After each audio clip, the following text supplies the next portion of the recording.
বঙ্গজোর রাজনীতিতে এখন একটা ভোট আবহ চলছে, এবং এই আবহে আমরা রাজনৈতিক আলোচনায় আবার মানে উপস্থাপিত করছি। আজকের উত্তরের বাতাসে আপনাদের সকলকে স্বাগত জানাই। আমাদের সাথে আজকের আলোচনায় উপস্থিত হয়েছেন রাকেশ চৌধুরী, তৃণমূল কংগ্রেসের কোচবিহার জেলা সাধারণ সম্পাদক। আমরা তাকে সিকনের স্টুডিওতে আহ্বান জানাচ্ছি, স্বাগত জানাচ্ছি। একই সাথে রয়েছেন জেলা সিপিএম নেতা তথা প্রবীণ আইনজীবী পার্থপ্রতিম সেনগুপ্ত, তাকেও আমরা আমাদের স্টুডিওতে স্বাগত জানাচ্ছি। বলছি একেবারে মানে বিষয়টা হচ্ছে, আমরা ভেবেছিলাম যে এসআইআর ইস্যুতে যে বঙ্গজোর রাজনীতি এবং এসআইআর এই যে বিষয়টা হয়ে আসছিল, তার মধ্য দিয়ে অন্তর্বর্তী একটা বাজেট পেশ হলো রাজ্যে। সব মিলিয়ে একেবারে ভোটমুখী বাংলা। পার্থদা, আমরা একটু বলতে চাইছি যে এসআইআর প্রক্রিয়া এই প্রক্রিয়া প্রথম থেকেই এই প্রক্রিয়ার বিরোধিতা বলা যাবে না, যাই হোক মানে করতে মানে একজনও ভোটারের নাম কাটা যাবে না, এরকম একটা নিয়ে রাজ্যের দল এগোলো, শাসক দল এগোলো, মুখ্যমন্ত্রী এটার নেতৃত্ব দিলেন। কিন্তু ভোটমুখী বাংলায় তিনি এটাকে একটা আবেগময় ইস্যু করে তুললেন। একেবারে শেষ পর্যন্ত একেবারে মানুষকে হয়রানি করা হচ্ছে, বিএলওরা হয়রানি করা হচ্ছে, সব মিলিয়ে যেটা করলেন একেবারে শেষ পর্যন্ত যেটা দেখা গেল, একবারে তিনি আইনজীবী হয়ে গেলেন। এই সব মিলিয়ে আপনারা এটাকে কিভাবে ভাবছেন? না, এটা ভাবনার মধ্যে হচ্ছে যে এসআইআর এর প্রথম যে বিষয়টা, সেটা হচ্ছে একটা নিখুঁত ভোটার লিস্ট তৈরি করা। এটা তো আমাদের এসআইআর সম্বন্ধে আমাদের যা ধারণা বা এসআইআর সম্বন্ধে মানুষের যা ধারণা, সমস্ত রাজনৈতিক দলের যা ধারণা, তাতে হচ্ছে একটা নির্ভুল ভোটার লিস্ট তৈরি করা। এতে আমার মনে হয় না যে সারা ভারতবর্ষের কোনো রাজনৈতিক দল, কোনো সাধারণ মানুষ বা কেউ এটার বিরোধিতা করতে পারে। সুতরাং প্রশ্নই ওঠে না, একটা নির্ভুল ভোটার তালিকা তৈরি হবে ভারতবর্ষে।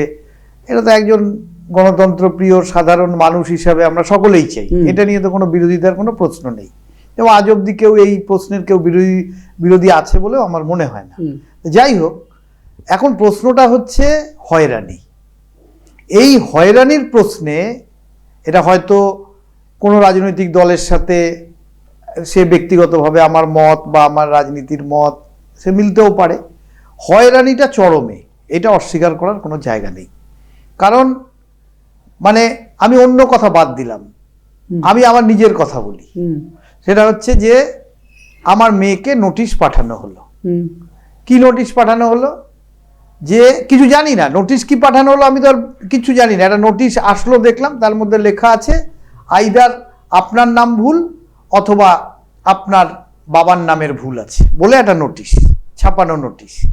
তা আমি খুব স্বাভাবিকভাবেই জিজ্ঞাসা করলাম, এবং অন্য লোকের থেকে আমাদের একটু যোগাযোগ বেশি, আমরা আরও গেলাম কি আমার ভুলটা কোথায়, আমার মেয়ের ভুলটা কোথায়। সেখানে কি দেখা গেল যে আমার নাম PARTHA, পার্থ। এটা নাকি আমার মেয়ের কোনো একটা ভোটার লিস্টে এটা ছিল না, তার জন্য ডাকা হলো। প্রথমে বিএলও বলল যে আপনি একটা অ্যাডমিট কার্ড পাঠান বা বার্থ সার্টিফিকেট পাঠান, তাহলে হয়ে যাবে।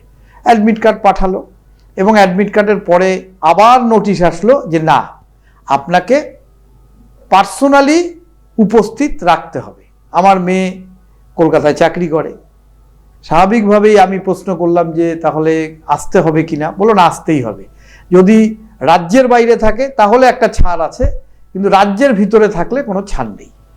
আমাকে তৎকালে টিকিট করে মেয়েকে নিয়ে এসে সমস্ত কিছু দিয়ে এই কাজটা করা হলো। এটা তো হয়রানি। নির্বাচন কমিশন এসআইআর এর নামে হয়রানি।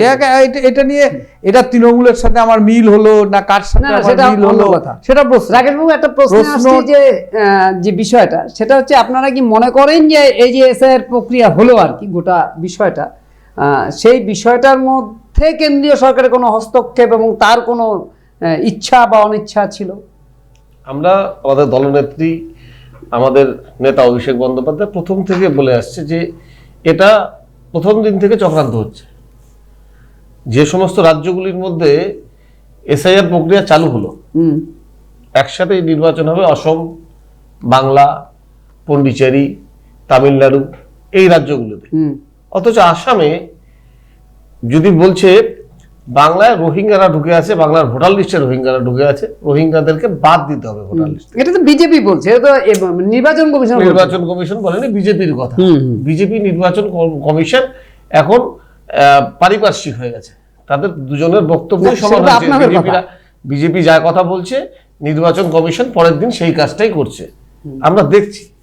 তার জন্যই বাধ্য হয়েছি আমরা সুপ্রিম কোর্টে মামলা করতে। আমাদের সাংসদ ডেরেক ওব্রায়েন একটা মামলা করেছে, আমাদের দোলা সেন একটা মামলা করেছেন, পরবর্তীতে আমাদের বাংলার বিশিষ্ট কবি জয় গোস্বামীও সুপ্রিম কোর্টে একটা মামলা করেছেন। সেই মামলার সমস্ত মামলাকে মিলিয়ে গতকাল হিয়ারিং হয়েছে। আমরা প্রথম থেকে বলে আসছি যে এই আচরণটাই বিমাতৃসুলভ।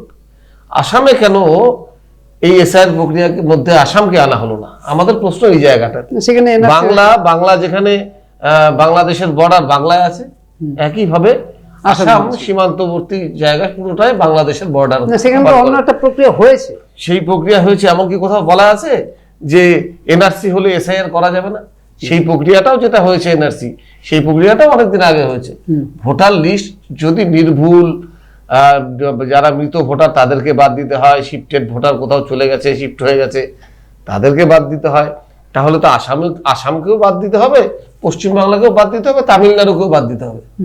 আমরা দেখেছি যে যখন এসআইআর প্রক্রিয়া চালু হলো, বেছে বেছে মাইক্রো অবজারভার বাংলায় পাঠানো হলো, তামিলনাড়ুতে পাঠানো হলো না, উত্তরপ্রদেশে পাঠানো হলো না, গুজরাটে হচ্ছে সেখানে মাইক্রো অবজারভারের প্রয়োজন হলো না, শুধুমাত্র বাংলাতেই কেন মাইক্রো অবজারভারের প্রয়োজন হচ্ছে নির্বাচন কমিশনের?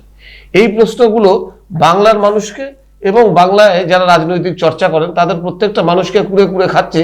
তাহলে কি বিজেপি ইন্টেনশনালি যেই কাজটা করতে পারছিল না, সেই কাজটা নির্বাচন কমিশনকে দিয়ে করিয়ে নেওয়ার চেষ্টা করছে?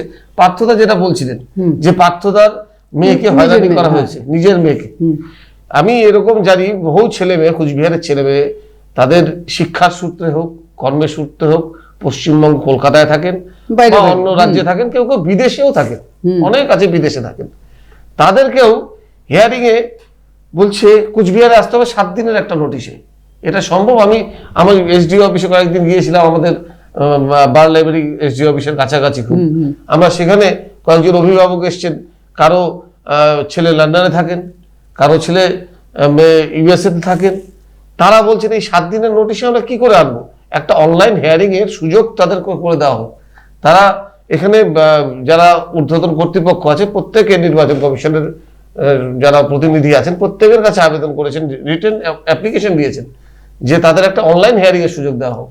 তাদেরকে ছুটে আসতে হলো বিদেশ থেকে, অন্য জায়গা থেকে তৎকাল টিকিট করে জেনারেলে এত কষ্ট করে এসে এসআইআর হয়রানির শিকার হতে হলো, এবং আতঙ্কে মানুষ আত্মহত্যা করলেন। আমাদের কোচবিহার জেলায় 3 জন মানুষ আত্মহত্যা করেছেন এই এসআইআর এর জন্য, এসআইআর আতঙ্কে। কথা বলছি, তাহলে কি মানে রাকেশ বাবুরা যেটা বলতে চাইছেন যে এটা ঘুর পথে ক্ষমতা দখলের একটা কৌশল, এটা আপনারা মনে করেন সেইভাবে? না, ক্ষমতা দখলের কৌশল কি আছে না আছে সেসব তো আরো প্রশ্ন আসলে সেসব বোঝা যাবে। সেটার থেকেও বড় কথা হচ্ছে যে দুটো প্রশ্ন এখানে। ও রাকেশরা যা বলছে যে হয়রানি, এটা নিয়ে তো আমি প্রথমেই বললাম, এটা নিয়ে কোনো দ্বিমত নেই।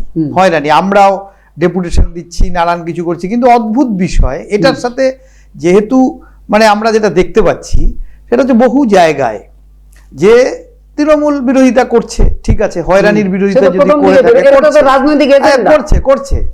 এইবার সিপিআইএম এর পক্ষ থেকে বা বামপন্থীরা যখন বিএলও অফিসে বা এসডিও অফিসে যাচ্ছে, তখন সেখানে যখন বিরোধিতা করছে, সেখানে আবার দেখা যাচ্ছে যে তৃণমূল কংগ্রেসের পক্ষ থেকে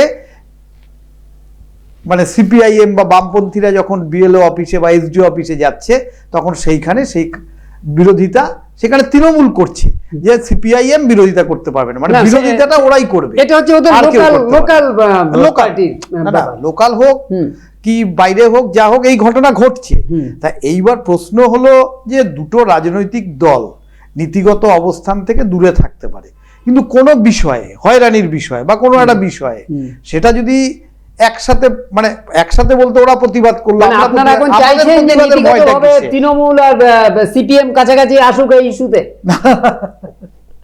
এইটা প্রশ্ন না, প্রশ্ন হচ্ছে যে মনে আছে আজকে আমি এই আসার আগে আমি এই শুনছিলাম এই রাকেশদের দলের একজন বিশিষ্ট নেতা, আমার খুব ভালো লাগে ওকে, ওর শুনলে আমার খুব ভালো লাগে। আমি ব্যক্তিগতভাবে চিনি না, ওই যে অরূপ চক্রবর্তী টিভিতে বসে, খুব সুন্দর, তিনি কুচবিহারে এসেছিলেন, সরস্বতী পুজোয় অঞ্জলিও দিয়েছেন কুচবিহারে।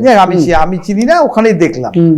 ও আজকে যে কথাটা বললো, ওই বলতে বলতে যে বিজেপি হচ্ছে একটা অসভ্য বর্বর দল, এই কথাটা বললো। এই কথাটা প্রথম কে বলে? সেটা হচ্ছে জ্যোতি বোস।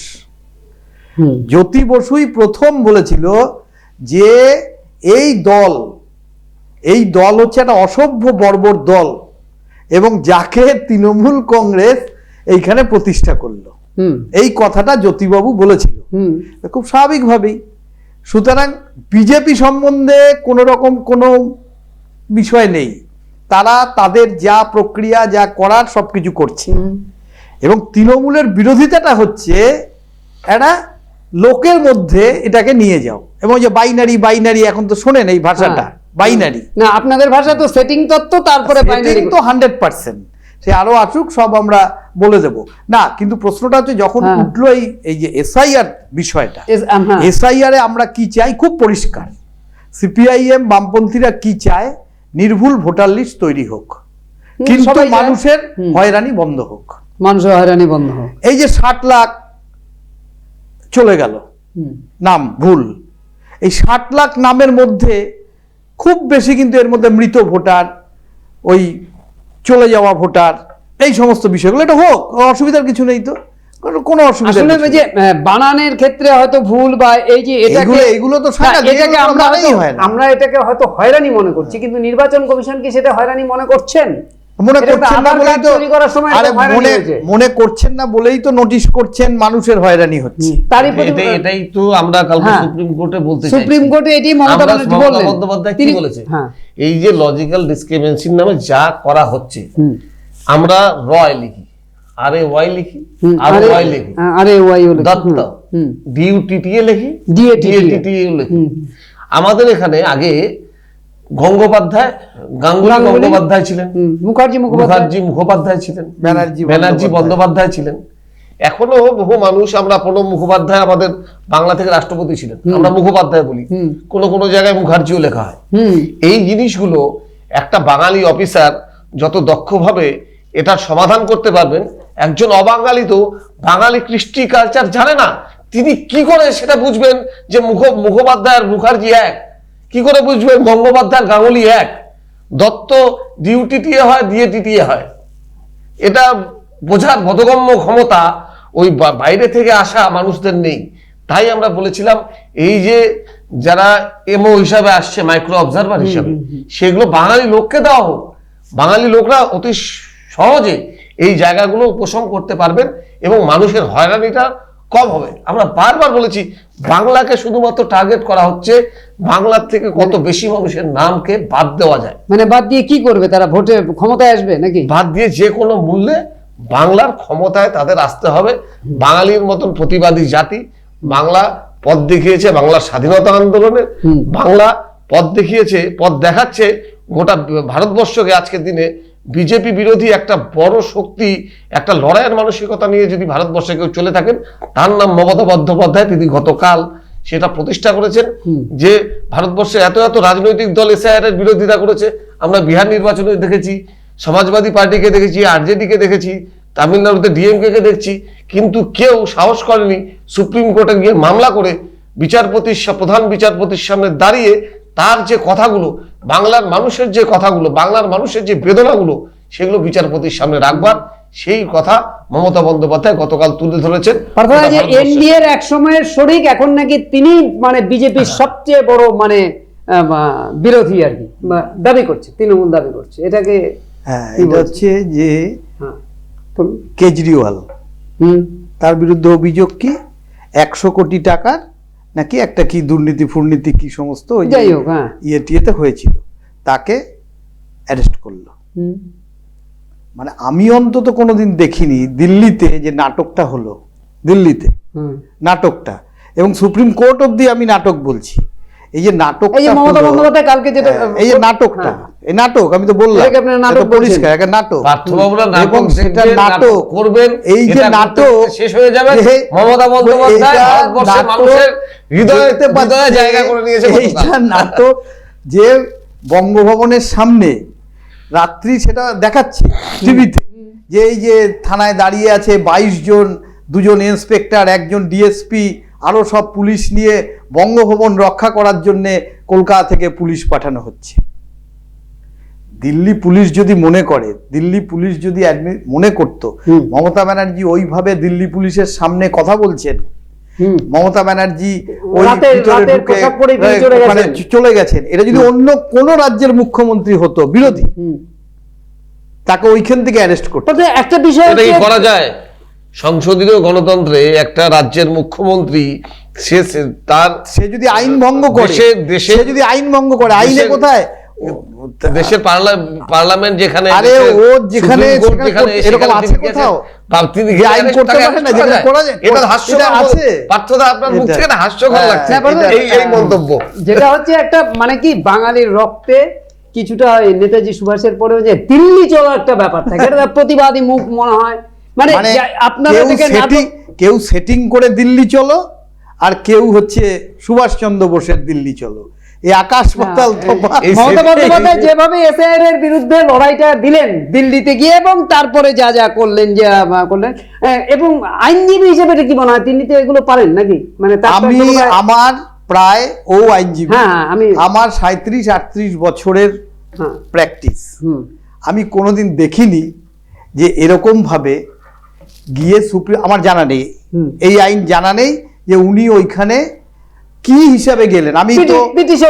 আমি তো ইয়েতে দেখলাম না কাউকে, মানে ওনার লয়ার হিসাবে কোথাও নাম দেখলাম না, এবং পিটিশনার হিসাবে ওনার নাম দেখলাম না।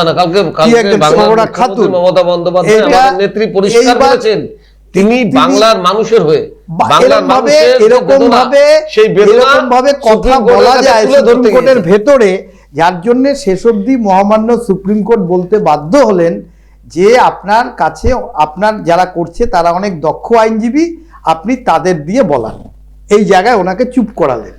মানে সুপ্রিম কোর্ট ভদ্রতা, আমি অন্তত আইনে জানি না, আমি জানি না, সুপ্রিম কোর্টে আছে AOR অ্যাডভোকেটস অন রেকর্ড, তার বাইরে কেউ বলতে পারে, এটা আমার জানা নেই, আইনে হতে পারে, আমার না জানার বাইরে হতে পারে, এইভাবে কেউ বলতে পারে, তাহলে উনি বললেন কি না হতে পারে, দুই একটা কথা বলেছেন, আমি বললাম আমি জানা নেই, একটা কথা না অনেক কথা বলেছেন লাইভ, এবং সেটা লাইভ, সেটা গোটা ভারতবর্ষ দেখেছেন কোনোদিন?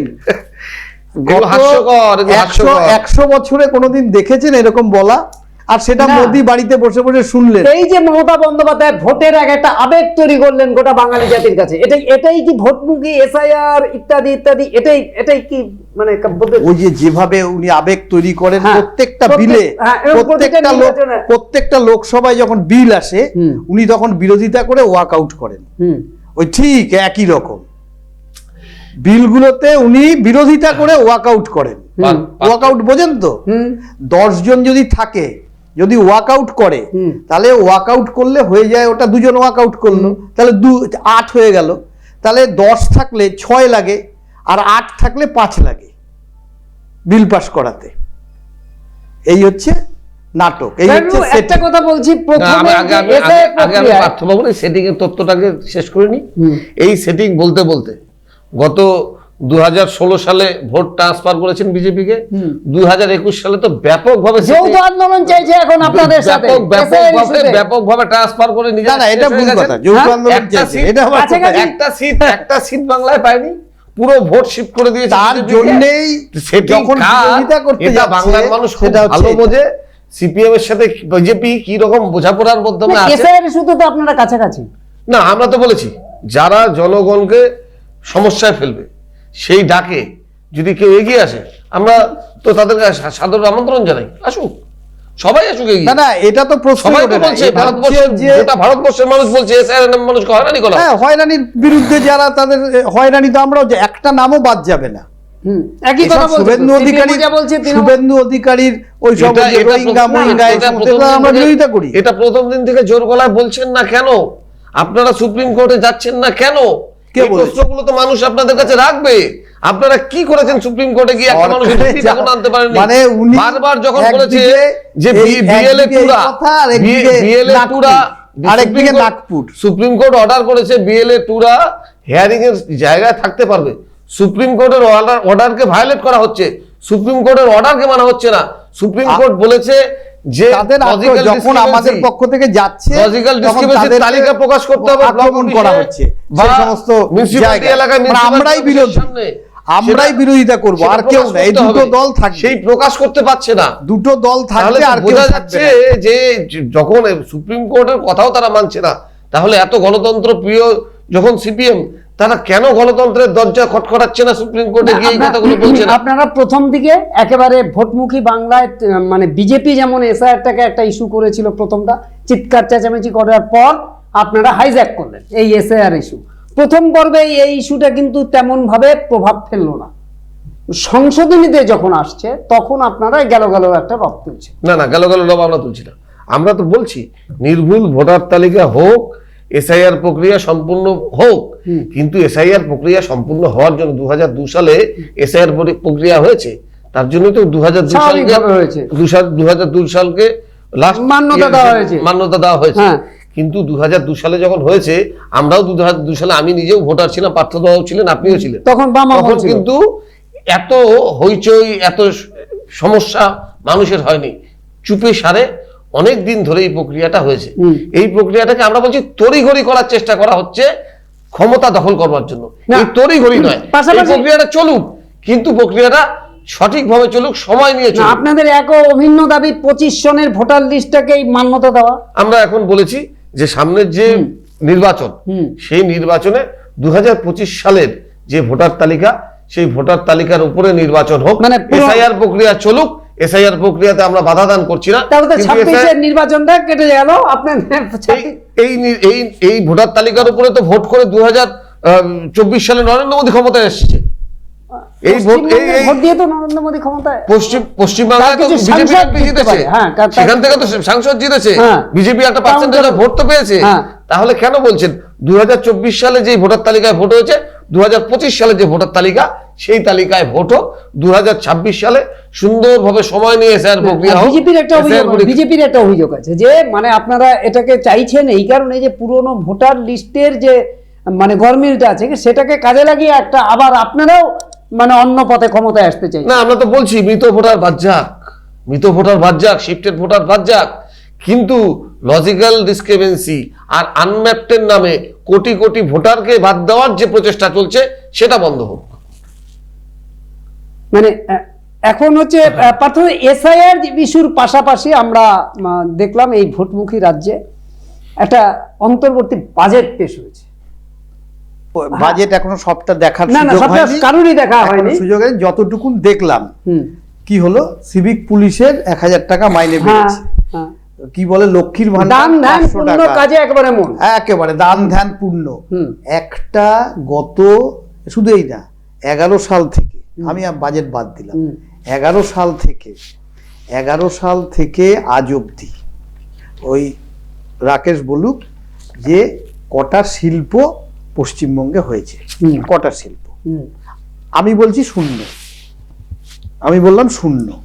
কটা শিল্প হয়েছে, কটা চাকরি, সরকারি চাকরি, যেটা মানুষ আগে, বিশেষ করে এই যে আমরা যারা কুচবিহারে, ও তো আইনজীবী, আমি আইনজীবী, এ তো ছিলই পেশাটা, আমরা দেখতাম যে কুচবিহারে বিশেষ করে শহরে প্রত্যেকটা পাড়ায় বেশিরভাগ বাড়িতে সরকারি চাকুরে একজন ছিলই, ট্রান্সপোর্টের চাকরি একজন ছিলই। এখন ট্রান্সপোর্টের হাল কন্ট্রাকচুয়াল।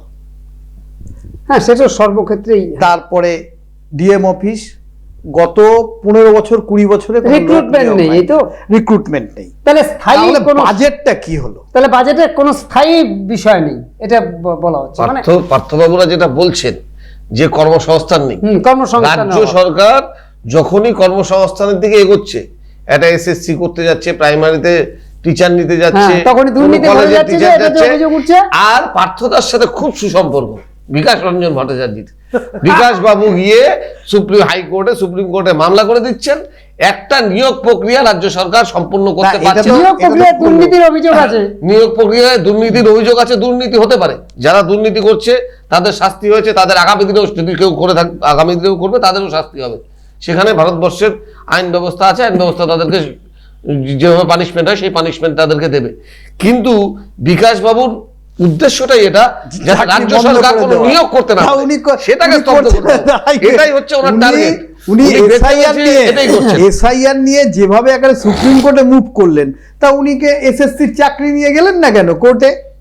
এসএসসির এই যে 26,000 এই এত চাকরি গেল, চলে গেল, না, তা- চলে গেল। পার্থদা ভুল করছে, গেল না কেন? যেই চাকরিগুলো চলে দিয়েছিল গেছিল, সেই সেগুলো চাকরিগুলো ফিরে এসছে। ফিরে আসেনি। মমতা বন্দ্যোপাধ্যায়ের এখনো লড়াই পর্যন্ত সুপ্রিম ফিরে কোর্টের আসেনি। লড়াই, সেই একটা লড়াই চাকরিও এখনো ফিরে আসেনি। শিক্ষকরা শিক্ষকতা করছেন স্কুলে, মানবিকতার খাতিরে পার্থদারা বলেছেন যেটা একদম যে ছেড়ে ফেলতে ইয়ে চাইছিলেন, করার বা জন্য। চাকরি না, ফাটাতেই হবে, দুর্নীতি করে সরাতেই হবে। যদি দুর্নীতির করুন না। অভিযোগ থাকে, তাতে যদি ছেড়ে ফেলা দুর্নীতির হয়, অভিযোগ এখনো প্রমাণ হয়নি। SSC-তে সুপ্রিম কোর্ট এত- সুপ্রিম কোর্টের রায়ে তারা SSC-তে চাকরি এত- করছে, তারা শিক্ষকতা করছে। এত বছর ধরে এসএসসিতে এত লোক চাকরি পেল, 2011 সালের আগে একটা চাকরিও বাতিল হলো না কেন?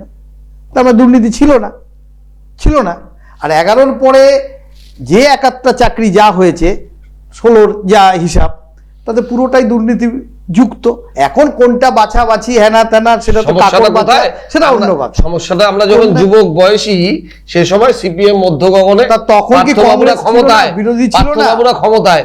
আমরা তো শুনতাম লোকমুখে প্রত্যেকের কাছে যে প্রাইমারি স্কুলের টিচার নিলেই ওই সিপিএম বাড়ির ছেলেটার চাকরি হচ্ছে আর মেয়েটার চাকরি হচ্ছে, বার করেছি। বাকি সাধারণ মানুষ আর চাকরি পাচ্ছে না। আর সেটা এই জন্যই তো প্রমাণিত হয়ে গেল। পরিবর্তন আনলেন 11-তে। 11-র এই পর জন্যই তো থেকে- পরিবর্তন 11-র পরের থেকে চাকরি হলো না, যাও হলো তাদেরও চাকরি চলে যাচ্ছে দুর্নীতির এটা- দায়, এটা বড় করুণ দুর্নীতির অবস্থা। দায়। হুম। তাহলে আর শিল্প যে বললাম এই উঠে গেছে, কোনো নেই, খালি দেন কি বলে দান, তারপর খয়রাতি। খয়রাতি, খেলা মেলা। এই পার্থবাবু ভুল করছেন, আইটিতে এবং IT বিভিন্ন জায়গায় কোথায় আইটি, কোন হ্যাঁ। নামটা শুনি, কোন আইটিতে কত লোক চাকরি হলো? ইনফোসিসে চাকরি হয়েছে, Infosys। জিওতে প্রচুর বিনিয়োগ, মুকেশ আম্বানি লোক পশ্চিমবাংলায় হাসবে, করেছে।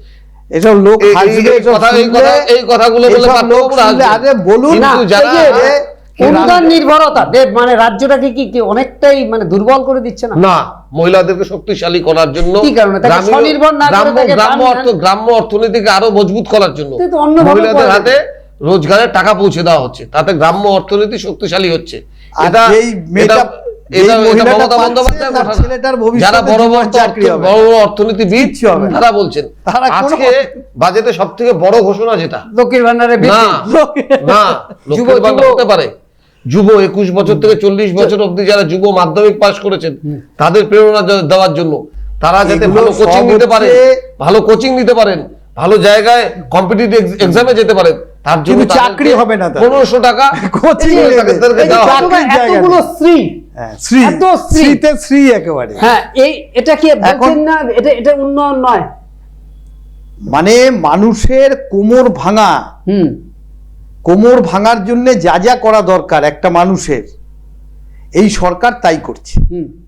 এই শ্রী দিয়ে মানে মিথ্যাশ্রী লাস্টে, এটা দিয়ে সর্বনাশ করে দিচ্ছে একটা, মানে সমাজ গড়ে উঠবে, সেই সমাজটা ধ্বংস হয়ে যাচ্ছে। গোটা ভারতবর্ষে আজকে মহিলাদেরকে স্বনির্ভর করার জন্য মমতা বন্দ্যোপাধ্যায় কন্যাশ্রী আনার পরে বেটি পড়াও বেটি বাঁচাও নিয়ে এসছে সেন্ট্রাল গভর্নমেন্ট। না, আগে বেটি পড়াও বেটি বাঁচাও। না, আপনি ভুল করছেন। 2014 সালের পরে হয়েছে তো বেটি বাড়াও বেটি পড়াও। মমতা বন্দ্যোপাধ্যায় ক্ষমতায় এসেছে 2011-তে, মানে এটা দেখা দেখি 2013-তে হয়েছে এরকম না, এর পাশাপাশি হ্যাঁ দেখা দেখি হয়েছে। তা একই তো, এই যে তো লাডলি দেখালে বায়না, কি হবে? লাডলি বায়না, তো হবে। লাডলি বায়না, দুটো সরকার লাডলি তো বায়নায় একই পদ্ধতিতে চলছে। মধ্যপ্রদেশে বিজেপি ক্ষমতায় এসছে, দুটো সরকার একই পদ্ধতিতে চলছে। মহারাষ্ট্রে একই কায়দায় ক্ষমতায় দোল এসছে। মানুষকে, যে হ্যাঁ মানুষকে মানে স্বনির্ভর করতে হবে, মহিলাদেরকে। ওই যে মোহগ্রস্ত আমাদের করে সমাজে দেওয়া। এখনো মহিলারা অনেক পিছিয়ে মানে আছে। এই সমস্ত মহিলাদেরকে আগে 1,500 টাকা দিয়ে স্বনির্ভর করার জন্য তাদের না, এটা কি এই সরকার মাসে 1,500 টাকা দিয়ে স্বনির্ভর করা যাবে? অনেকটা করা যায়, অনেকটা করা যায়, এবং স্বনির্ভর গোষ্ঠীগুলোকে তবে আমি জানতাম যে প্রচুর ঋণ দিচ্ছে। বেকার ভাতা ছিল বাম আমলে, তারপরে বেকার উঠিয়ে দেওয়া ভাতা। হয়েছিল। উঠিয়ে দিয়ে এসএসসি চালু করে তারপরে মানুষকে কি করে, মানে মানুষের জীবন ধারণকে কি করে একটা সুষ্ঠু পর্যায়ে নিয়ে গিয়ে যাতে একটা পরিবর্তন গড়ে ওঠে, তার নিজের একটা সমাজ চেতনা গড়ে ওঠে এবং তার আর্থিকভাবে সবল হয়, স্বনির্ভর হয়, তার জন্যই এসএসসি, তার জন্যই এত এই সিঙ্গুর এই যে বন্ধ করলেন, তারপরে খোলা মাঠ, দুজনই বক্তৃতা দিয়ে যাচ্ছেন, একবার মমতা ব্যানার্জি একবার মোদি, কেউ আর বলে না ওখানে কি হবে, আর ওখানকার লোক কাঁদছেন সেই ইয়েতে। এই যে পরিস্থিতিগুলো, আর আজকে ডোল দিয়ে ভিক্ষা দিয়ে এইভাবে মানুষের সর্বনাশ করা হচ্ছে। অনুদান মানে একটা সিঙ্গুরের বিষয়টা পার্থবাবুরা খুব ভালো করে জানেন। তখন সংখ্যাগরিষ্ঠ চাষি বলেছিলেন এখানে 3 ফসলি জমি, আমরা জমি দেব না। মমতা বন্দ্যোপাধ্যায় চাষিদের পাশে দাঁড়িয়ে আন্দোলন করেছেন। এখন যদি রাজ্যে শিল্প আসে, মমতা বন্দ্যোপাধ্যায় সেদিনও গিয়ে বলেছেন, সিঙ্গুরটাকে ইস্যু করেছিল সেই সময়। সিঙ্গুর ইস্যু না, সিঙ্গুরটা প্র্যাকটিক্যাল কৃষকদের যে অভাব অভিযোগ সেটা নিয়ে মানুষের সামনে মমতা বন্দ্যোপাধ্যায় তুলে ধরেছিল এবং তার 21 দিনের অনশন এটা গোটা ভারতবর্ষকে জমি নেবার ক্ষেত্রে কৌশলগত একটা ভুল ছিল, তাই তো? একদম বামফ্রন্টের ওইটাই তো ভুল, 21 দিনের অনশন করতে দেওয়া ব্যক্তিগতভাবে আমি মনে করি না, সেটা না, সেটা আমি বলছি- এই না, আমি বলছি কৌশলগত ব্যবস্থাটাকে ভুল মেনে ফেলা, ছিল, গণতান্ত্রিক জমি অধিগ্রহণের ক্ষেত্রে। গণতান্ত্রিক ব্যবস্থাটাকে মেনে ফেলা, এটাই তো চাই। ক্ষেত্রে বোধহয় কৌশলগত ভুল ছিল কিছুটা। এটা তো না, এত ভালো লোক বুদ্ধদেব ভট্টাচার্যের মতন বারবার ডেকে মমতা ব্যানার্জির সাথে বসছেন যাতে শিল্প, আজকে কি বলছেন মমতা ব্যানার্জি, কৃষিও থাকবে শিল্পও থাকবে। বুদ্ধদেব ভট্টাচার্য কি বলেছিলেন, কৃষি আমাদের ভিত্তি, শিল্প আমাদের ভবিষ্যৎ। আজকে ওনাকে বলতে হচ্ছে সিঙ্গুরটাকে ধ্বংস করে দিয়ে, সিঙ্গুরটাকে ধ্বংস করে দিয়ে একটা শিল্প নেই। আজকে যে জুট পার্ক, মানে আমার তো হ্যাঁ জুট পার্ক, আমার তো বলতে ইয়ে হয়, এই জুট পার্কে এবং এই যে দুটো জুট মিল, ছোট, খুব বড় না হলেও ছোট, এই যে একটা বামফ্রন্টের আমলে একটা গড়ে উঠেছিল, সেখানে বিস্কুট ফ্যাক্টরি থেকে ওনাদেরই নেতা, বিস্কুট এখন ওনাদের নেতা, বিস্কুট ফ্যাক্টরি সেই সময় আপনাদের ছিল, সেই সময় আমাদের ছিল। সেই সময় এগুলো করা হলো, একটা কিচ্ছু নেই, একটা কিচ্ছু ওখানে নেই, সব ধ্বংস। কালকে চলে যান, দেখে আসুন, নতুন শিল্প করে উঠেছে, খেলনা কোম্পানি তৈরি হয়েছে, খেলনা কোম্পানি, চালের আরে খেলনা সব জায়গায় রপ্তানি হচ্ছে, খেলনা ভারতবর্ষ থেকে খেলনা আজকে বিদেশের বাজারে যাচ্ছে। ওখানে মানে রাইস মিল হয়েছে, ধ্বংস করে দিল, মিল হয়েছে, কি তেলের মিল হয়েছে। আপনারা যান, আপনারা চোখ মিলে দেখুন, কুচবিহার থেকে কি দিয়েছিলেন মমতা বন্দ্যোপাধ্যায়, কি দিয়েছে কুচবিহারে মেডিকেল কলেজ দিয়েছে, ইঞ্জিনিয়ারিং কলেজ দিয়েছে, হেরিটেজের নাম করে, বিশ্ববিদ্যালয় নাম করে সাগরদিঘি চলছে, না হেরিটেজের নাম করে সাগরদিঘি চলছে। বিশ্ববিদ্যালয় একেবারে মমতা বন্দ্যোপাধ্যায়ের এমনই প্রথম হলো সেরকম না, কৃষি বিশ্ববিদ্যালয় ছিল। আমি বলছি এমনি জেনারেল বিশ্ববিদ্যালয়, যেটা আমরা ভাবতাম আমরা গ্রাজুয়েশন কমপ্লিট করার পরে পোস্ট গ্রাজুয়েশনের জন্য আমাদেরকে শিলিগুড়ি যেতেই হবে, শিব মন্দির যেতে হবে, সেটা মমতা বন্দ্যোপাধ্যায় বলেছেন না, শিব মন্দির যেতে হবে না, কলকাতায় যেতে হবে না, কুচবিহারে বসে তুমি পোস্ট গ্রাজুয়েট করবে। জেলায় জেলায় বিশ্ববিদ্যালয় গড়ে উঠলে অনেক সময় পরিকাঠামোর অভাব থাকে। সেই এবিএনসিল কলেজে গেলে বা স্কুলগুলো সমস্ত জায়গায় যে অবস্থা, ধুধু করছে, লোক নেই, টিচার নেই, ছাত্র নেই, প্রাইভেটের দিকে ভিড়ছে। এই সমস্ত পরিকল্পনা এই দুটো সরকারের, রাজ্য কেন্দ্র দুটো সরকারের পরিকল্পনা, প্রাইভেটাইজেশন প্রাইভেটাইজেশন প্রাইভেটাইজেশন, তার জন্যই তো আজকে এই হাল। পার্থদা বহুদিন ছাত্র রাজনীতি করেছে, পার্থদা বহুদিন কলেজের সাথে এখন যোগাযোগ নেই, কলেজগুলোতে আজকে মাস্টার ডিগ্রি পড়ানো হচ্ছে, পড়ানো হচ্ছে, কোচবিহার কলেজে মাস্টার ডিগ্রি পড়ানো হচ্ছে। আর বাংলার ছেলেকে ওই উত্তরপ্রদেশ যেতে হচ্ছে না, কলকাতায় দৌড়তে হচ্ছে না, শিব মন্দির যেতে হচ্ছে না, বিহারে যেতে হচ্ছে না, কিন্তু উড়িষ্যা যেতে হচ্ছে না, কুচবিহারে বসে সে তার পড়াশোনা শুরু করবে। কি করবে? করতে পারে, বন্দ্যোপাধ্যায় করেছে। আমরা এর মাঝেই উত্তরের বাতাস নিয়ে এসেছি এবং ভোট আবহে আমরা আলোচনা করলাম। আজকের ক্ষেত্রে আমরা এসআইআর দিয়ে শুরু করেছিলাম, কিন্তু বাজেট পেশ হয়েছে। এই বাজেট জনমুখী বাজেট না ভোটমুখী বাজেট, এ নিয়েও বিতর্ক রয়েছে। সব মিলিয়ে আমরা আমাদের আজকের আলোচনা শেষ করছি। সকলকে শুভরাত্রি জানিয়ে নমস্কার, ভালো থাকবেন। নমস্কার।